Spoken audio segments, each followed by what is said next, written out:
everyone. Sorry, I've just been choking on my water that I was drinking right before the start.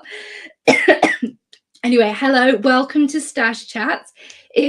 I'm so sorry, everyone. Oh my gosh. Right, if this is your first episode of Stash Chats, my name is Yvette. I run the sewing organizer app Stash Hub. So we're going to kick off with a couple of little updates whilst we wait for a few people to join. And do join in with the chat. Please say hello. Let us know where you're joining from, because I can't see who's watching if you don't join in with the chat. So every week I host a Stash Chat with a different member of the sewing community. So I will ask them about their sewing journey, how they got into it, what they're up to now, and of course their stash. It's always really fun to have a little peek inside people's stashes, see what some of their favorite fabrics are and how they kind of work in terms of buying and collecting fabrics. I can see we've got some of Sian's peeps already joined, so welcome to the chat. I really hope you have a good time watching. So we've got hello Mel and Jennifer and Nimu, I don't know if I'm saying your name right, Jan, hello, thank you all so much for joining. So as I'm sure a lot of you already know, we are going to be talking to Sian of Kittenish Behaviour today. So I'm sure a lot of you would have seen Sian on YouTube, seen her fabulous stash in the background. So really, really excited to get into the nitty gritty of all of the fabric that Sian's got, or what her favourite things to sew are and everything. Hello, Sheila, thanks for joining. But yeah, before we get Sian on, I'm just going to give you a really, really quick update about Stash Hub. So we have a brand new app icon in the app stores. So if you think Stash Hub's disappeared from your phone, just look out for the different icon, which is now a picture of a sewing machine instead of our Stash Hub logo. So that's just to help people realize that we're a sewing app. But yeah, that's it for updates. So shall we get on with the chat? Just say hello to Cheryl. Thank you for joining. So yeah, today I'm going to be talking to Sian from Kittenish Behaviour, all things sewing. So do join in with the chat. If you've got any questions for Sian, just pop them in the chat and we'll ask her those questions, as well as all the standard ones that I always ask everyone. So if you've watched a few times, you'll know how this works. But yeah, do get involved and I hope you all have a great time. So let's get Sian into the chat. Hello, Sian. Thank you for joining. Thank you for inviting me. This is really exciting. I think everyone will have seen your amazing stash on display. Yeah. So it's really good that you've got set up in front of it. This is my favorite filming space because the lighting in here is great, but also because it just looks so pretty in the background. Yeah, you don't need to set up a background. You've like already created one for yourself with your organization. Yes. Do you find a lot really gets changed as well? Keeps it fresh. Yes. You find you get a lot of people asking about your stash or saying, oh, I like that thing that's in the background there. Oh yeah, whenever I do the live hangouts on the Sundays, it used to be people would be like, oh, what's that one? And then obviously because there's a slight delay in the time that they were watching it and stuff, so I'm like, this one, and they're like, no, up a bit. So I'm like, this one, and they're like, no, you were pointing it before. So we've done like Where's Waldo kind of things with the stash before on the live hangouts. And yes, in the videos as well, this tends to be the background. So I will get the occasional like, what's that one just back there? Because there are some quite leery ones back here. I think right behind my head as well. We've got some very leery leopard print there. Nice. Oh, we've got Faye's just joined as well. Hello, thanks for joining. Faye is a friend of mine. Hi, Faye. Oh, that's so nice that you recognize your people who are there for you. That's really fun. No, it's the favorite thing that you haven't asked the question yet, but one of my favorite things about this entire thing that I've created is the community, and there's so many recognizable names in the chat here and in the comment section and at the hangouts and stuff like that. And I think that's, you've said yourself, sewing can be quite a lonely and isolating process. I'm really lucky that I have share my studio with my mum, but it's also, and like the live hangouts and things like that, it always feels like just sewing with friends, and it's such a lovely aspect of this whole thing is the community side of it. Yeah, I love the sewing community like so much. I feel like I do sort of gush about this a lot, but like such a wholesome community, and like everyone's so passionate and so supportive of each other as well. So it's always really exciting to meet new sewists and get involved. Jennifer agrees. Yay for the friendly sewing community. Yeah, so it's always really exciting, and to be in a position where you're in a small business and you get to interact with sort of your own community is really exciting as well. Yeah, definitely. Like I say, it's definitely one of my absolute favorite parts of the entire thing that I do. So yeah. Amazing. So on the back of that, do you want to just kick off and just tell us like a little bit about who you are and like what your job is? Theoretically, when people ask me what I do for a living, I always say I'm a YouTuber, because if I try and say, oh, I teach people to sew, and then it's like, well, how do you do that? And then you explain via videos or do that. And so it's just easier to kind of let everybody knows what YouTube is. And so I've been sewing properly for just over 11 years now. I looked earlier, and the very first photo I have of my sewing journey this time round is from the 3rd of November 2013. And it was a by hand London Anna dress. Is anyone surprised? For anyone who knows my channel from way back when will know that I'm a huge fan of the Anna dress. And Kittenish Behaviour, when it first started back in 2010, was actually like a dating blog. It was like my exploits of getting what I got up to in London and just the numerous dating disasters. And I've loved the name, and it's stuck over the years, and I've trademarked it now. And it kind of just had many iterations over the years, but it was about 6 years ago that I went full time with YouTube, because I had a shop on the island. I live on the Isle of Wight, so I had a shop on the island where I was making custom orders for people, which was fun to a point, but people would always get very horrified by the price of something, and I wasn't even paying myself like any profit. I was paying my wage, and even then sometimes not quite doing that. They were simple dresses, but still it became this very stressful thing. And so I remember saying to my parents, I'm just like, I'm going to do YouTube full time. And they're like, how is that going to make money? It's like, I'm going to teach people to sew via YouTube. And yeah, I think I did my first sew along, the McCall's 6696, about 6 years ago. And yeah, just kind of morphed from there. So yeah, definitely. There's one of your tutorials, like a really old one, that's like how to put a pocket in a French seam. In seam pockets. I saw that and I was just like, this is exactly what I need, and it's like saved. And so if I ever am doing that, I'm just like, yes, I'll just watch this again and don't have to hold that information in my brain. I'll just get Sean to tell me what to do and it will be all good.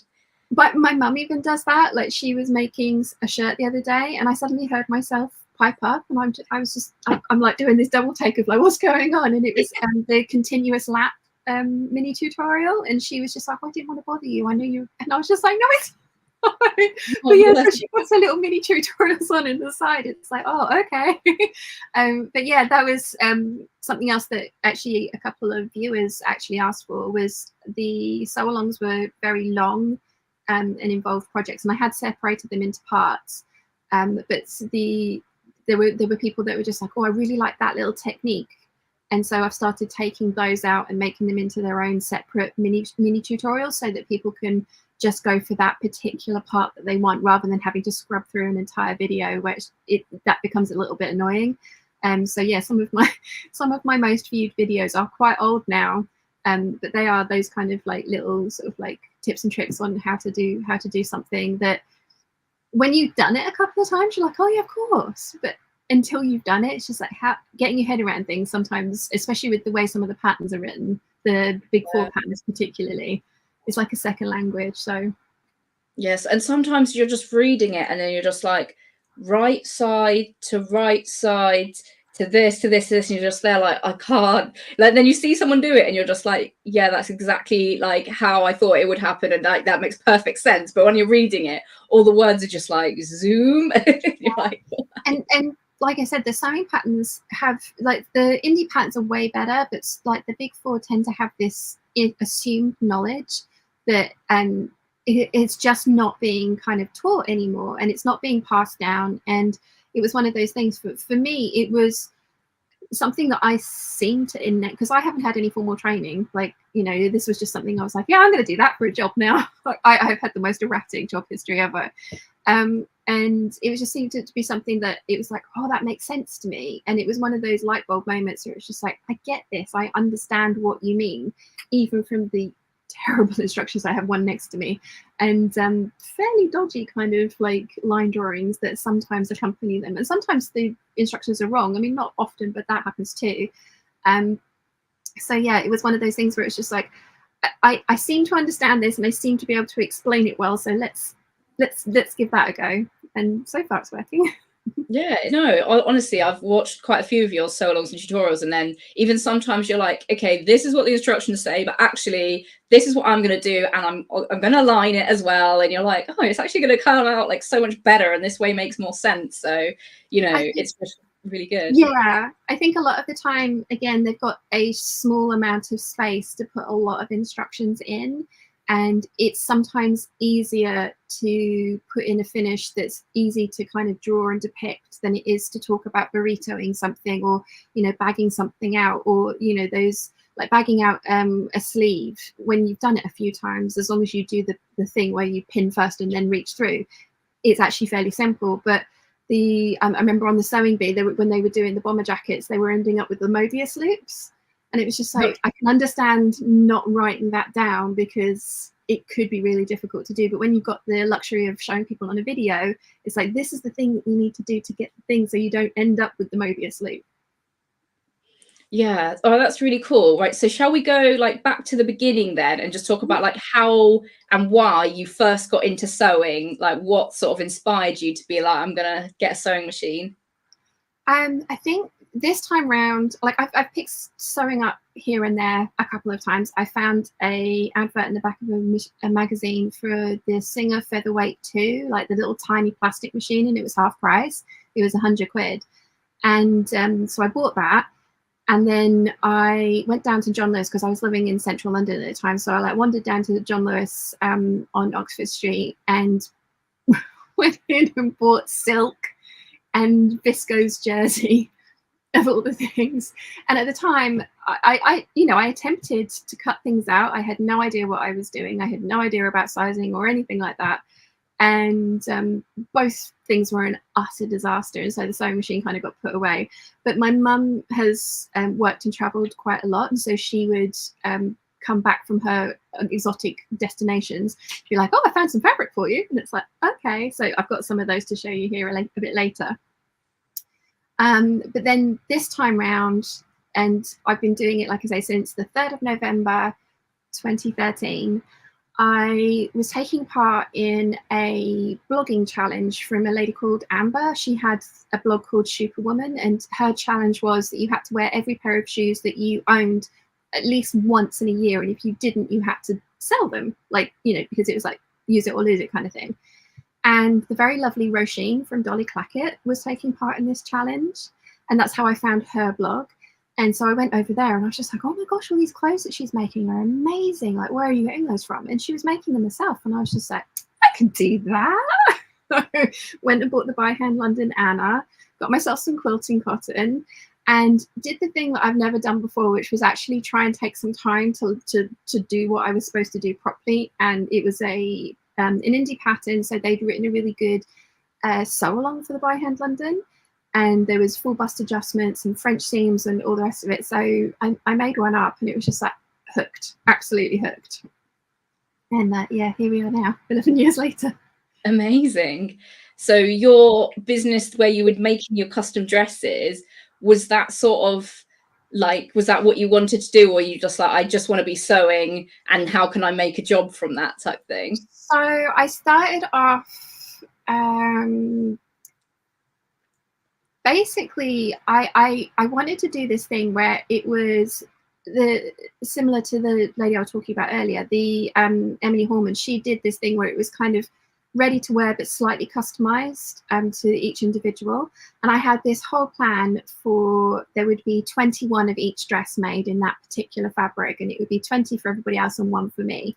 And I set up a shop, an online store.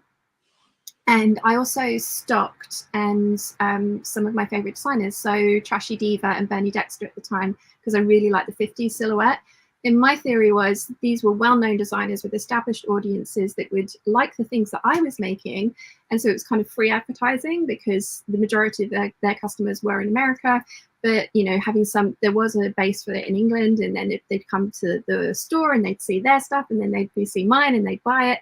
I sold one thing. Oh, no. I sold all of the Trashy Diva and all of the Bernie Dexter, but my stuff in comparison was twice the price because it needed to be to, you know, pay the bills and pay me and pay for the actual materials and stuff that were in the dress. And I'd hired a pattern cutter, and I've got 10 original designs that currently all fit me. And at some point it was like, oh, maybe I should have them graded and do a pattern line. And then it was just, I got the fear because if I did it, I'd want to do it really well. I'd want to do it size inclusively. And I don't have the skills to do that myself. So that would have been a huge expense. So I have these patterns sort of sitting there. And some of them I've seen on the market since, but some of them are still different enough that I think they'd be like maybe worth it doing. But again, that's a future project for when I win the lottery or something. And so, yeah, I was living in London at the time. And my parents, as I mentioned, lived abroad and worked abroad. And so they were like, free house on the Isle of Wight. And I was just like, okay, yeah, great. Because I'd left a really well-paying job in London to start my own business with zero experience. Don't do what I did. Zero experience, zero market research. Like, you know, just like, oh, yeah, this is a great idea. And moved down to the Isle of Wight. And then we happened to be going out a couple of years later when Mum and Dad had come back. And we were out at a particular the chili farm on the island. There was a giant polytunnel, and they were renting out spaces for people to hire to sell kind of like their handmade things. And so Mum and Dad were like, brilliant idea. So gave it a go. I was there for about 18 months, I think. And I have got some lovely customers from it. And I've made some wonderful things. Like I've made a couple of people's wedding dresses and prom dresses and things like that. And I did enjoy the experience for the most part, but some customers were a total nightmare as well. And there was one that really killed my love of it. And it got to the point where it's just like, if I keep doing this, I am not going to want to sew ever again. So that's when the YouTube thing, I was already doing YouTube because I'd seen Lisa Comfort do a fabric haul, and I was just like, oh, that's how you do YouTube as a sewer. And so I was just like, I can do that and show everyone what I make monthly. And then it turned into the tutorials, and it is what it is now. So yeah. That's really cool. So your mum, like obviously you and your mum are like really close and you sew together, and sometimes she's in your YouTube videos and stuff. Did she sew already before, or did you getting into it kind of get her?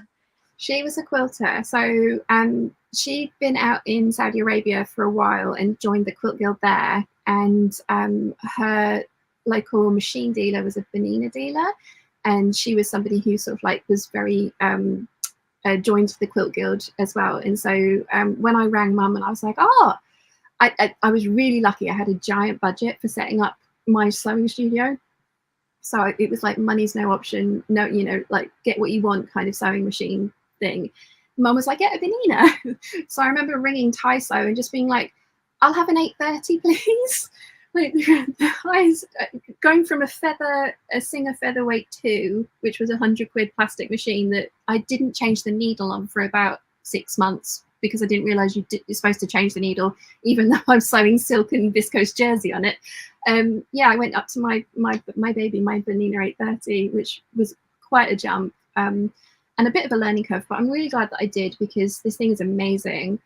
But yeah, my mum was just like, Benina all the way. I was like, okay, so whatever she said went, Mum knows best. And yeah, that's how that happened. But yeah, she was a quilter and loves quilting, and she was new to it. She'd sewn some of my brothers and I's clothes when we were kids, but not really done any garment sewing for decades. And yeah, when she came back, she sort of saw me making all this stuff, and she was like, "I'll give that a go." And yeah, so she's really got into making clothes for herself as well. And luckily, whilst we are wildly different in height, the only difference we have between us really at the moment is our torso length. So there was a bunch of stuff that I've destashed recently from my closet, which all fits Mum, it's her colours. So she's ended up with this brand new wardrobe. And it also means that we can share patterns as well. There's only like a few that we need to trace extra bodice pieces, one for her, one for me, but the rest we can interchange. So that's really nice as well.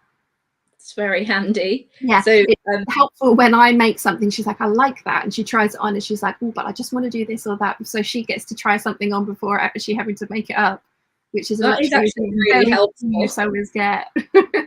This is something that I always wish like was actually like a service or a business, that you could just order a toile of the pattern that you want, try it on, and then be like, I'm going to do these changes, because you can never quite tell when it's just on paper. Like, you know, you can think about it, but then when you actually try it on, you're like, no, I shouldn't have made that change. I actually made it worse. Yeah, I've done that. I've done that many times. But when you were talking about sharing clothes with your mum, you mentioned about colours. So do you want to tell us about your recent experience with like getting your colours done? Were you surprised? Yeah, so it's this thing that's taken over again. It was like massive in the 80s, wasn't it? And then the last couple of years it's just taken over again. And I was just like, okay, well, that would make a good YouTube video. And so like literally Googled, and Nicola's name was the first one that came up. So I rang her and I was just like, oh, I'd really like to have my colours done. And so she said, yeah. And so she explained what it all was. And then I said to her, I'm a YouTuber. Would it be all right if I filmed this? And she was like, sure. And I was like, I fully expect to pay the full price, because you hear all these horror stories of influencers phoning up and going, give me free things for like influence. And it's like, no, or exposure. Exposure doesn't pay the bills.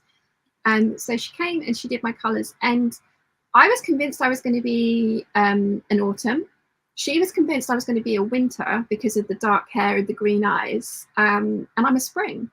I was And since having it done, if you look, and I think I told you earlier, I was doing research for a video that's going to be coming out soon, which is like how my style has changed and evolved, and how you kind of like sort of, to quote Sex and the City, you end up self-selecting down to a smaller and smaller group of like either colors and silhouettes and things like that, because you learn what you like over time and trialing different things. And like you say, you know, it'd be lovely to have somebody just give you a toile or something and be like, yeah or no, but you have to make these things yourself. So you have to experiment to find out what works for you.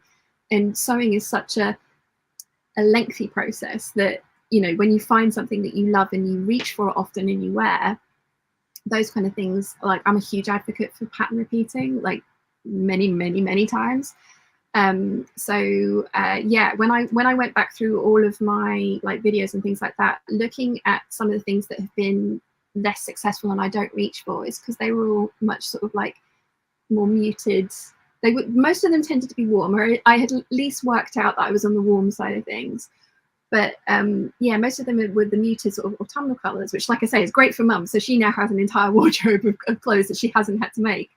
But for me, looking through and trying on some of these brighter colours that usually I would have shied away from, it's kind of amazing how good they look. And it was one of those things where it's like, this is such an expensive thing to do. But if I'd have done it at the beginning and had that knowledge at the beginning of like my sewing journey this time round, I would have saved so much money. And I probably, mum wouldn't have the wardrobe she has now, but I would have more clothes. So having my colours done, definitely amazing, and really helpful when you go shopping. And it is expensive, it is an investment, but it's one that's highly worth doing. That's really interesting. Were you nervous, like going into it? Like, what if they tell me I need to bin off my whole stash? And when she walked in, I said, if you tell me I can't wear green or leaves, we won't be friends. And I'd never met this girl before. I'm getting really like flustered because it's like it's live and I'm just like, and that's why I'm going bright red. But yeah, I'd never met this poor girl before, and we've ended up becoming really good friends. And I even talked to her into starting her own YouTube channel, and she now has a fabric stash as well. So only 3 fabrics, but it's the start. But yeah, so she walked in and I was just like, if you tell me I can't wear these, we're not going to be friends, because as you can see, I do have a bit of a thing for green and leafy prints. And she's like, oh no, the system that I use, there are no colors that you can't wear. It's just the shades and like the chromas and the depth of them that changes. And I was like, yeah, we'll be friends, it'll be fine. So yes, I was nervous. Also, you have to be completely makeup free, which filming that was like, oh, do I really want to do this? But yeah, it was just one of those things that I really genuinely wish I'd had it done earlier. And I mean, Nicola is a friend of mine, like I say, and I know there's a bunch of people that have gone on to have their colours done by her from like me raving about it. But it was one of those things that is just such a good investment. Amazing. So has that affected any of your collections? So do you want to tell us a little bit about your sewing, your fabric collections that you sew with? Yeah, so we've got two here, and then I don't know, you can't quite see. There is the remainder of the Anaconda Anthesis collection here. So this is all the blue. This is going to be my autumn winter sewing because it's all heavier weight fabrics. But I mentioned earlier to you, sorry, I keep saying I mentioned earlier, we were chatting before we started. There's a lady called Emily Horman, and she did this thing where she sewed in collections, and she was much more sensible about it than me. She picked like 5 fabrics, and it was, for her, a lot of it was that I don't have to change thread on the overlocker and the machine. So, you know, she'd done this thing where she'd thought these pieces through, and they were all interchangeable with each other, and she'd sew them up and put them on her mannequins. She still has her Instagram up, although she's not posted for ages.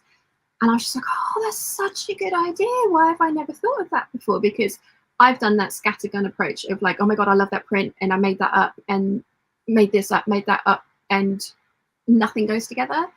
And I do tend to wear dresses predominantly throughout the year. I will just add layers on to make them either warmer or take layers off to make them cooler in the summer. But I have this obsession and weird thing about making skirts, but I don't wear separates. So I've ended up with this entire wardrobe of really beautiful printed skirts and nothing to wear them with. Although another vlogger that I follow, Rachel Maxey, she was just like, oh yeah, so I've got this really nice dress, but it's way too short for my preferences, so I'm just going to stick a skirt over it. And it was just like, genius. So now I make all my skirts that 2 inches longer so that they're long enough to go over my dresses. So I end up with like what is technically a shirt and then a dress as well. As well as being, yeah, it was like mind blown, teeny tiny mind blown. But yeah, my initial collection, I think, was my 70s pirate one, which was like, here is 27 million fabrics that I want to sew up in 3 months.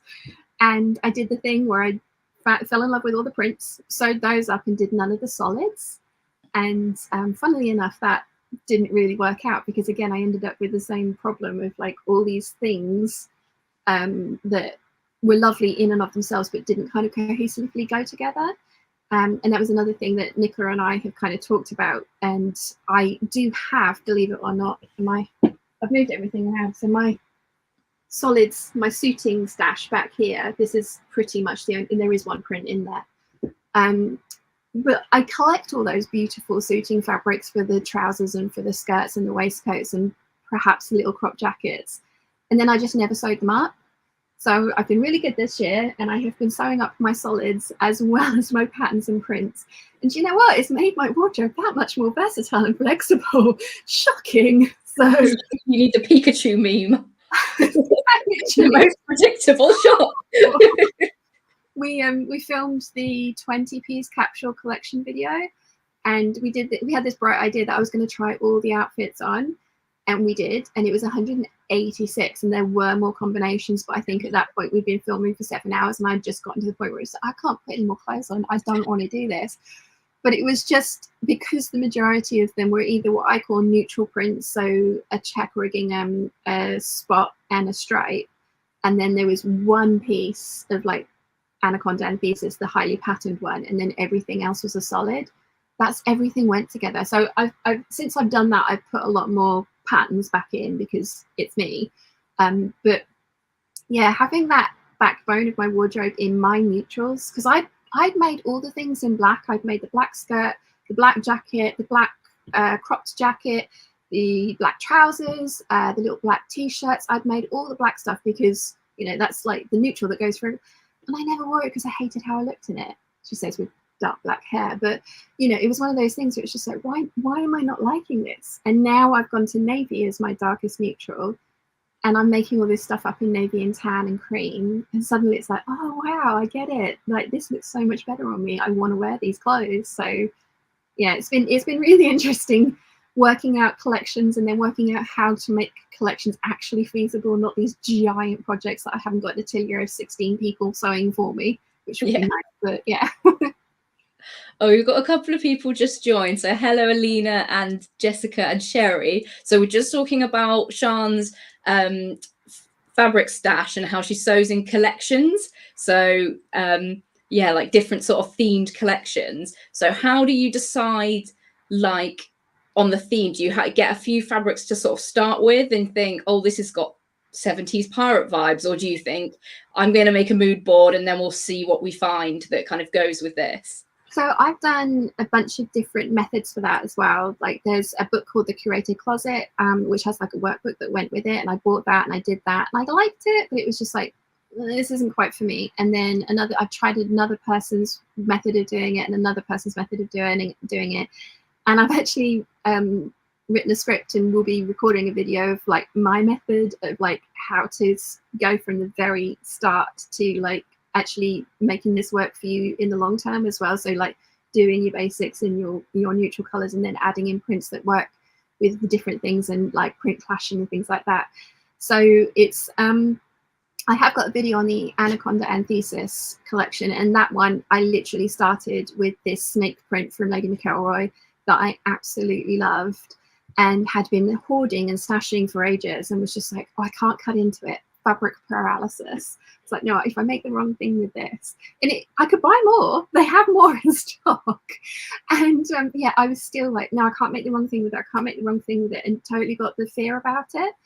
And this time round, having done a good 10 years of sewing, and having worked out what I like wearing and what I don't like wearing, and having worked out these little hacks of like, oh, make the dress that you love, but then make the skirt in 2 inches longer so you can use it for both things, because I would never make a shirt over a dress because I just wouldn't wear the shirt often enough. So, you know, all these little sort of like tweaks that I've worked out for my sewing and how I want to make my wardrobe work for me have been really, really helpful. So yeah, there will be a video about that very soon. That's really exciting. Well, I've put links to your YouTube channels and different places in the description of this video on YouTube. So after this, if you're curious, you can go and check out all of Sian's previous videos and subscribe for the new ones and the top tips about how to build your collections. There are very many videos. It's one of those ones. I had somebody recently who was just like, oh, I've just started watching your back catalogue. And I'm like, I'm so sorry. There's a lot. There is a lot. But they seem to enjoy it. So amazing. Yeah, we had a question on Instagram. I think it was from Vox Atelier, who's watching today, about it wasn't even really a question. It was just, tell us how much you love Cobra Corsage. Yeah, a little too much. Actually, it's kind of funny because I've pretty much bought nearly every colorway that they've done it in, but there aren't very many that are great for me. And so I've got one piece of the black left, and then the rest of the black has been destashed or given to friends. I've got the greens still, but they're not actually great greens for me. But my next, somebody called one of my sewing tutorials a masterclass. I'm just like, I'm running with that. So I'm doing a how to work with piping, how to make it, how to work with it, and put it into, you know, different things, where to put it in. And it's going to be Cobra Corsage. Gorgeous. I think we need to get in contact with Lady McElroy, and they can make like a custom colorway for you. Lady McElroy are actually sponsoring my sew-alongs going forward. So they are like going to be sending me some of their new in fabrics that maybe not quite released yet, and the different colorways and things like that. So yeah, because I saw them at the Festival of Quilt show and I was like, you know what? They were like, that's a good idea. So yes, this is actually a sponsored fabric, which is such a lovely thing to be able to say. And yeah, that's something else that they've also done is said to me a couple of times. They're like, this print, you know, what else could we do? And it's like, have you thought about doing this kind of color? And I've actually recommended Nicola's services to them, specifically for Cobra Corsage, because they have so many colors of it. But they're going to send her a swatch of every single colorway that they do, and she's going to sort them into seasons for them so that they can put it up on their website and say, if you're a spring, here are your spring ones. If you're, you know, autumn, winter, summer, so that it takes the guesswork out of online shopping. And if it proves popular, they probably will go down the route of like having more of their collection done like that. It also might highlight some of the areas where they don't have as many colorways available. And I think actually spring, the really bright, vibrant ones, is one of them. They do really good at the jewel tones, but the warmer, vibrant colors, they do seem to not have quite so many. So this is interesting. Jessica also says they've got the Cobra Corsage in purple, but it's so gorgeous, I'm too scared to cut into it. Maybe next year. Fabric paralysis, I swear. And I've come up, I think it's a genius idea. It's not, it's ridiculous. But I've started doing this thing now where when I first started sewing, I really liked mini dresses with short skirts. So I'd buy 3 meters of fabric. And now I'm very much the opposite. I much prefer kind of like sort of more cleavage-tastic dresses with very large skirts. So my go-to for a long time was 5 meters of fabric. And I'm now doing this thing where I buy, depending on the price, because obviously this is very price dependent, I will buy 6 or 7 meters, because that way I'm currently working on a project with this fabric here, and I had 6 meters of it, and I've got a strappy sundress. This is going to be a kind of 1930s inspired autumn winter appropriate dress. And I also got a top out of it as well. So that way, even if one of those projects doesn't quite work out, I've still made something that I love from it, so that it does that thing where I, rather than hoard fabrics, which I do have some to show you that I have had for 20 years, I will, be braver with them. I think Cobra Corsage is kind of a nice one. It is expensive, and if you do the wrong thing with it, it's devastating. But it is one of those ones that you can get more if it goes horribly, horribly wrong. But touch wood and fingers crossed, it doesn't. But that's another one of things of like, I'm very, very much up for pattern repeating, and especially once you've lived with some patterns for a while, and if you reach for shirt dresses and you found one that you love, if you change the sleeves or you change the skirt, if you keep the bodice the same, that's usually the most difficult thing to fit. Then you've got obviously different prints, but different fabric types as well give you wildly different looks at the end. So that's another video that I've done of like, make your bodice work hard for you, try all the different things with it. Yeah, definitely. And I think like there can be some like apprehension about pattern hacking in the community, or people will be like, well, I don't have any, pattern drafting skills. I don't know what to do. But really it's, if you just get into like the habit of just changing a sleeve or something quite straightforward, you can have so many more options, and it's really exciting. I call it smooshing. So like I personally love the pirate sleeves, I've called them. So the really big bishopy, like voluminous sleeves, because I feel that I just have way more kind of range of motion in them. They tend to have like a lot of gathering at the top, so they don't need to be perfectly set into an arm side, and that's kind of the perfect thing to do. So like the flutter sleeve or the big sleeve, that kind of thing, smooshing that onto your favorite bodice. At the end of the day, if you hate it, you can always take the sleeves off. Usually you can refinish the armhole with that. I've got a couple of shirts up there that I put little straight sleeves on, and I hate them, so I'm going to take those off and just make them into sleeveless tie front shirts. But yeah, if you literally take your favorite skirt or your favorite sleeve and smoosh it onto a bodice that fits you well, they're usually way more forgiving. It's when you start hacking around with the bodice and trying to get really creative with things is when you need to head over to Bianca, the Closet Historian's channel, and watch all her dart manipulation and stuff, because it's just like, oh, that looks like wizardry kind of thing. But yeah, smoosh away, try. And there are places like Pound Fabrics and the Textile Centre and the Fabric Room, where you can get, like the Fabric Room, I get the viscose Marrakein that I tend to line everything with, and it's £3.60 per meter. Buy some and play around with it and try, and what's the worst that's going to happen? It's going to be a horrible, horrible mess where you've wasted what, 10, 12, 15 pounds. But if it works, you can either use it as a lining, or you can then go into your more expensive fabrics and just be like, aha, yes, I like this. And wearable muslins. Always do the wearable muslins.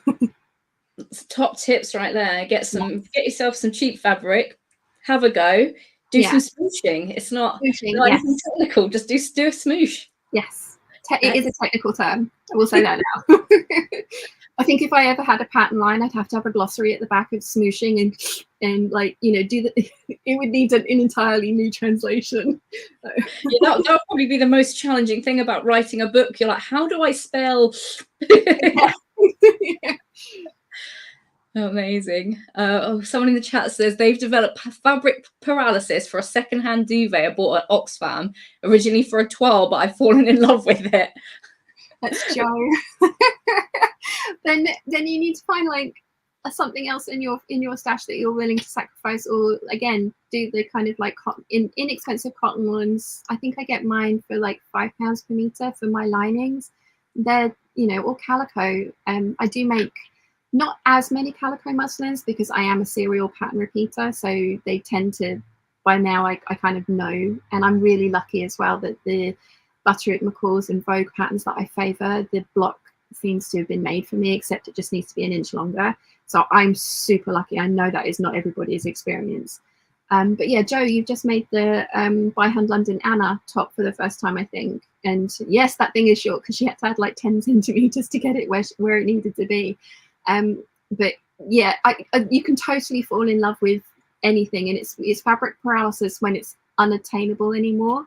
Like I've got a Dolce & Gabbana print here that I've got 3 meters of, and this is one that I was going to hopefully get some like ideas of what to do with it, because it's already a patchwork fabric, but I cannot get any more of this. This was ridiculously expensive, and I've had it in my stash for the longest time. In fact, I bought it when I was just putting this sewing room together, so I've had it for over 3 years, which is actually one of the younger ones in the stash. But I don't want to ruin it, and I've got all these ideas, and I'm like, but which one do I do? This is the thing with fabric paralysis. I think it's just that you couldn't get it again. Like, you know, wasting money on it is one thing, but like wasting the fabric that you can never get again, like with Joe's duvet, that's quite devastating. But I think, if you've got a pattern that you know works, you have to kind of go for it. Otherwise, you'll never be able to wear that fabric. Yeah. And like I have got a fabric here that I've had in my stash for over 20 years because I'm so terrified to cut into it and make the wrong thing with it. And my style has changed so much over 20 years that if I'd have made something with it on my featherweight too, with the sewing needle in it that had been used for like all of the projects for 6 months, and just it's silk. I'm really glad that I didn't cut into it back then, but now I'm just like, no, I can't possibly. So the longer you keep it as well, the more sort of mythical it becomes. Like, you probably wouldn't even remember it now. If you'd sewn it 20 years ago, you'd be like, you know. This one is I've got 2.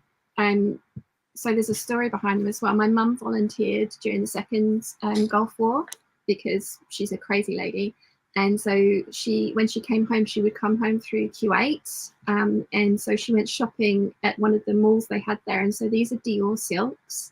Wow. And not only are they Dior silks, they're also like Devore border print Dior silks. Like Nimaway's seen this before because she's seen it at the last hangout retreat that I did. But it's absolutely glorious. The colours. Let me see if I can put you on full screen. Hang on. There we go. Oh, wow. I've got 3 meters of this one, and then I've got a blue colorway one as well. But yeah, so it's got these like weird burnout sections and like these. I do not know what to do with this, and it's one of those ones that this is probably going to be something that I like donate to somebody else when I pass on, because it will have been in the stash for that long. And then I've got the blue colorway as well. I've got 2 meters of this one. Like, well, let us know. This fabric, you sort of think slip dress, but it's this burnout and the border print as well. So I'm just like, let us know in the chat if you've got any ideas for these fabrics. I feel like they're double difficult, aren't they? Because they're a large scale, which is hard to place, and then they're also sheer, so you'd have to do something. And, like Nimaway came to the retreat, and I showed these fabrics then because they wanted to see like the expensive stash box, and so she'd come up with this idea to kind of do something with the points of the fabrics to bring them together, and that would look really cool. Because for a while I was utterly convinced that I was going to make half circle skirts with them, with the border print, because I have one from Monsoon that is a silk with a border print of roses, and I was like, yeah, I'm going to do that but I don't wear skirts very often. So I just have to put that skirt onto a dress. But then what bodice do you do? And then you need to have like the right silk lining that's the right color and then the right weight as well to go underneath of it. And so it suddenly becomes this giant, like, I can't do this. And yeah, so every now and again I'll take them out and drape them around and just be like, oh, it's so beautiful. I have no idea. They are amazing. Yeah, they are. But these are probably the oldest ones in my stash. Not that I bought. That's a quilting cotton, which is very boring. But yeah, that my mum got for me, and they're beautiful. And I just obviously can't get any more. And what do you do if you mess it up? So Alina says, how about fancy covers like you used in Dubai? It's one of those things as well where, like, I want to make something that's me, and I don't go on very many kind of like hot holidays anymore where one of those like very simple, beautiful, slinky kaftani type things that has very little seaming in it and would show off the print amazingly. It's just not me. So it's really, I've got like another one that the very lovely Rachel gave to me as a present, and it's 2 panels of like a white peacock on silk. And again, it's one of those things where it's like, I have no idea what to do with this. So it's sitting in the stash. I've got like you can just about see it there. Like, this is all my fancy silks and fabrics along here. And yeah, just from like there up, that's all the fancy fabrics that I'm terrified of. And I will get there, and I will cut them out, and I will start making them up eventually. But it's one of those things, again, it's just like, I can't get this wrong for so many levels. I think it's actually quite reassuring though for you to say this, so for people to be like, well, if someone as experienced and skillful as Siân is like still got fabrics that she's afraid to sew, Absolutely. it's not, it makes it relatable, doesn't it? Like, some people are like, oh, everyone's making amazing things and I'm scared of my duvet cover, but that's like, this is the situation for everyone. We're all afraid. Yeah, totally. And I did a video recently that was working with silk fabrics and like some tips and tricks for that. And I've got the top here if you want to see it. Oh, it was my entry into So Fruity. Oh, amazing. I was so pleased with myself this year that I actually managed to get in within the deadline. I made so many things last year, but I was out of the deadline for photographing them. So I've got Stealth Pineapples, that's the back. So nice. But this was a Dolce & Gabbana silk that I'd bought a top length of, and then it had been sat in the stash because I was terrified of it, and I was just like, I don't know what to do with it. And then you did the So Fruity challenge, and I was just like, I know. And so yeah, I did a whole video about working with this, and it actually wasn't as horrific as I was building up in my head to be. And I did start, because I have 3 meters of like the all over leafy one for a bias cut dress, which is a whole other challenge. But it was really nice to kind of just go, you know what, there's a reason to sew this up, and what's the worst that can happen? I waste a meter of fabric. And I can cut this apart and make hair scrunchies and ties and stuff out of it, which silk's really good for your hair. So it's just like, it won't be the end of the world. But there was only one scrunchie got made, and the tops got made, and I'm so pleased with it. I feel very honoured that So Fruity motivated you to sew up a precious fabric. That's amazing. Terrifying precious fabric. It's all your fault. But I was absolutely determined this year to be within the deadline, because I'd made something like 12 fruity things the year before, because some of them were like kind of refashions and some of them were brand new projects. And I finished them in time. I never photographed them. It was just like, no, not again. I'm going to have at least one that I can put up on the Instagram grid to be like judged on. Do you feel like with your YouTube channel, where you've got like a sort of schedule and you sort of work in the filming, whereas with taking the photos, you're like, yeah, I'll do it when I get around to it, and then you end up with a backlog? I do try and do my monthly lookbooks so that it can be, and I used to sort of like stretch it out, because if I'd done like this is what I'm going to make this month, and then some of them weren't quite done, I'd wait until I'd finished everything, and then suddenly it was 6 weeks, not a month. So I've tried to be much stricter about, this is what I've made from the first to the last date of this month, even if it's like not falling within what I said I was going to do. But yeah, I like with all the other stuff that's going on, I do kind of fall off the deadline sort of schedule every now and again, and suddenly it's just like that time round I was absolutely determined I was going to make these things that I'd said I was going to make last year, and I was just like, I've done it. And then I was like, I had 2 days to film the lookbook and photograph everything, and I had a huge pain flare up, and it was just like, damn it. So I got them all up, I got them photographed, and they were inspired by your challenge. But I'm terrible with challenges and deadlines. I'm great with my own set deadlines, and I work better to like an arbitrary deadline that I give myself. But for other challenges and things like that, I love them. I love watching them. I follow them. But I very rarely try and take part because I know what I'm like. My little brain will just be like, need to do the thing. Oh, look. And yeah. So the fact that I managed it this year was amazing. Brilliant. It's quite nice to be able to join in with a challenge, like, and make something that you were already planning to make, or you've already started it and you're like, I can enter it to that challenge. Yeah. So there's going to be a shirt dress challenge in September. So I can do this. Yeah, I was like, I need to make sure I send this to Siân. Yes. But it's going to be in Stash Hub as well. So when I do the September roundup of challenges, the shirt dress challenge will be there. If you feel inspired by Siân's shirt dress collection. Far too many, but I wear them. It's one of those things where it's just like, it would be so easy given where I work and how I work to just be in like sweats or PJs constantly. But I love getting dressed up, even if it's just for me to like walk from my commute from the back of the house through the garden to my little sewing shed, and then you know, sometimes I'm filming, sometimes I'm not, but it is just so nice to put on something that you've made and you feel really good in. And especially like last year I did a huge de-stash of my wardrobe as well as like fabrics and stuff like that. And so now whenever I believe it or not, there are empty hangers in my wardrobe. For everyone who thinks I have the most giant wardrobe in the world, I do, but there is space in there for more stuff, which is good, because otherwise what's the, you know, this is just going to be insulation. But it's just so lovely to like look in there and just be like, all of this fits, and it's the fabrics that I like, and then the cut that I like, and then, oh, I'm feeling like this today, or I want this, and it's just such a lovely thing to like have.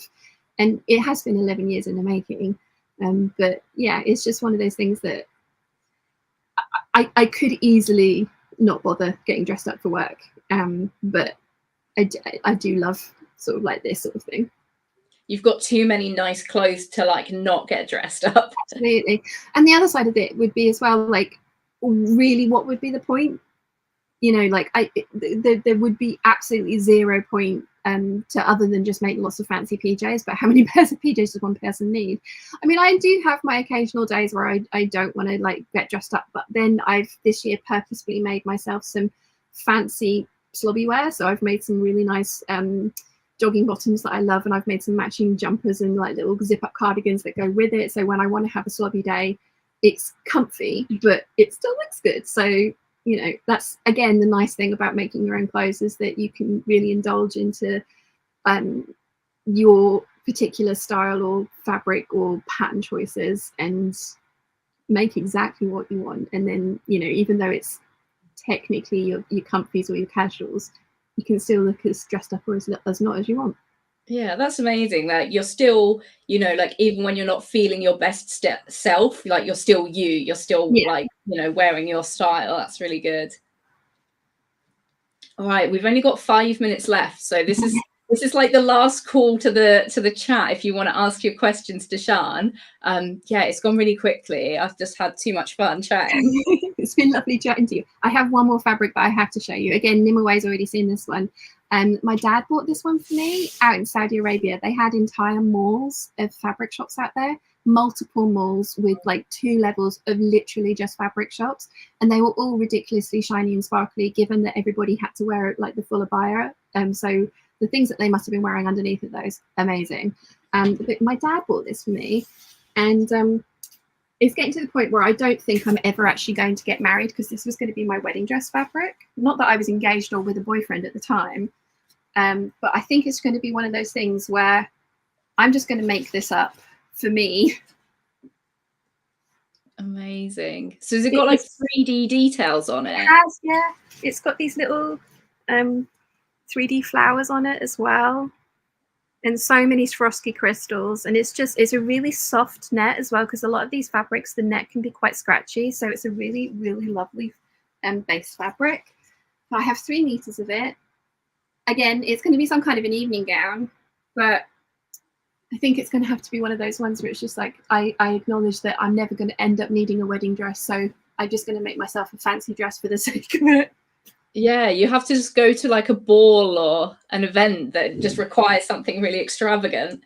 Well, I always do a gala dinner at my retreats, so that we all have an excuse to make the over-the-top dress that you wouldn't actually necessarily ever make yourself otherwise.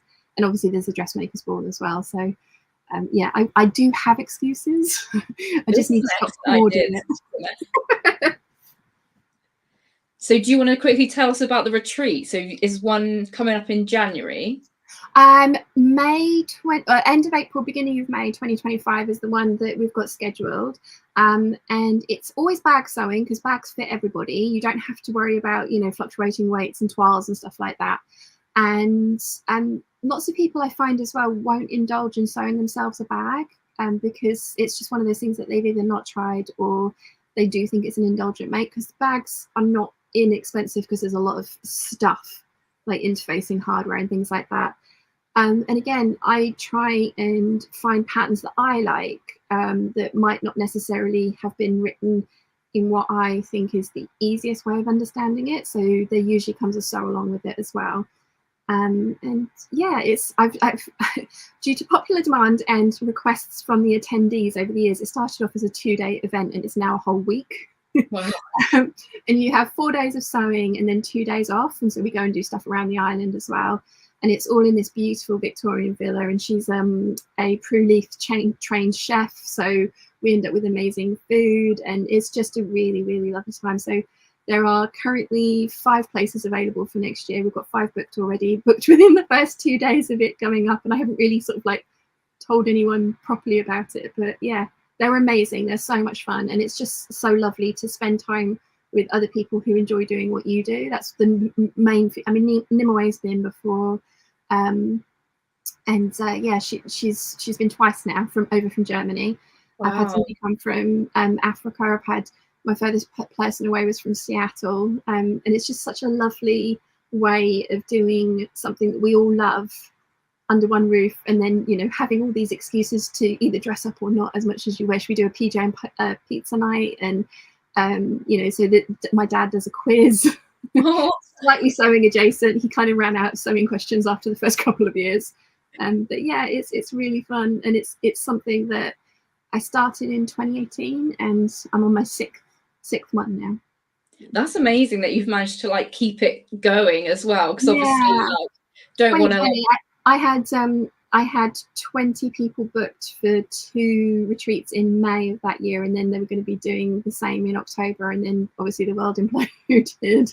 But so many of that 20 did dwindle down, but so many of them just like bear with me and kind of like kept transferring over to the next date when the government were like, yes, no. So yeah, it's lovely. That's really good. And it's really good as well, like to hear how like tight your community is, and how like, you know, people travel like thousands of miles to come hang out with you for a week. That's insane. That's amazing. When the first lady booked, I saw her address and I messaged her and I went, you know, it's an in-person retreat, don't you? She's like, yes. And she's never left America before until that one, and she's been to 2 now, and she even named a bag. She's a bag designer, which what killed me even more. She was a bag maker, and then she's now a bag designer. She was coming to a bag making retreat for me to teach her how to make a bag. But when she was over here last, I took her to one of the villages, and she was like, this is a good name for a bag. And so whenever I go to any of the shows where people are selling bags that they've made, they're like, oh, look, lavender and twine. Did you know this is the Brystone bag? It's named after a place on the Isle of Wight. And I'm like, I know. And so it's really lovely to see like that her patterns are so popular. But it's just like really nice knowing like these little bit. She names them all very interesting names, so it's like, oh, I know where that one came from. I took her there. Great. You've got like a sort of insider track where you're like, I know the story with that name. I know this one. Oh, that's brilliant. Oh my gosh, it's 9 o'clock now. Is there anything you want to say like before we wrap up this chat? Thank you so much for having me, and thank you everyone for coming, and yeah, thank you for letting me talk about fabric, because it's one of my favorite things, and so it's been a lot of fun. Yeah, I loved seeing it all. Like, oh my gosh, that last one that you showed, the embellished one, is so exciting. Like, it's so shiny. My inner magpie is very happy now. It's in front of me like this. I'm just like, oh. yeah. Oh, well, I hope you're feeling really inspired, and I hope everyone is gonna like, yeah, head over to your YouTube channel and catch up on all their videos that they might not have seen yet. There is a lot of waffle over there, but hopefully some interesting stuff as well. I feel like you've built like a whole career about waffling, so yes. You're doing amazing. Thank you. Oh, awesome. Well, thank you so much for joining. And thanks everyone so much who watched live and joined in the chat as well. And if you're watching on catch up, do pop into the chat as well and let us know what your favorite fabric was that you saw, and if you've got any ideas for Sian's most special fabrics. Yeah, I'm feeling like really excited now, so I'm gonna have to like calm myself down before bed, I think. But yeah, thank you so much, and yeah, I'll see you guys in the next one. Bye. Bye.